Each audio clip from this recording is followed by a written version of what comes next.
যাই হোক ভাই, ধান কাটা গেল, ধান ঝাড়া গেল, ধান বিক্রি হলো, টোকেন গেল, তো চাষিদের হালে বেহাল। মানে ধান গুচ্ছেন পোয়াল লাভ, বুঝতে পারলেন না ব্যাপারটা?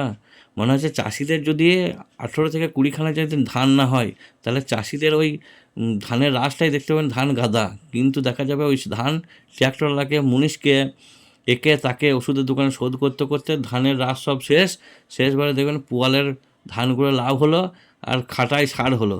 যাই হোক, পোয়াল মারা মেশিন চলে এসছে, তাই এদিকে চাষিরা খুব খুশি, ভালো ধানই হয়েছে এবারে। তো এইদিকে পোয়াল মারা মেশিনে দেখুন কেমন পোয়াল মারছে। তো একদিকে বার করছে পোয়াল, আর এইদিকে চাষিরা দিয়েছে ভালো করে খেয়াল। এইদিকে বেরোচ্ছে ভালো ধান, একদিকে বেরোচ্ছে আগড়া। তা চায়নার বাবু মেশিন দারুণ বার করেছে।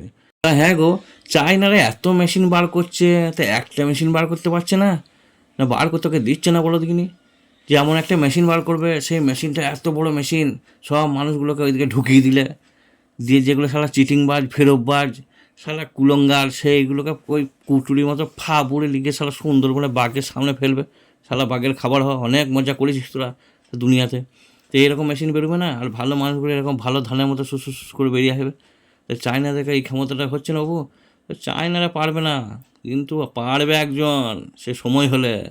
ফেরে পড়লে আমরা সবাই জানি, তাকে আমরা ভগবান, আল্লাহ, খুদা বলে মানি। কি বলছেন বলুন আপনি? কথাটা ঠিক বলি নাই? আমরা যখন কোনো খারাপ কাজ করি দিয়ে ফেরে পড়ে যাই, তখন কাকে ডাকি? তো হ্যাঁ গো, আমরা কি ভালো হব না?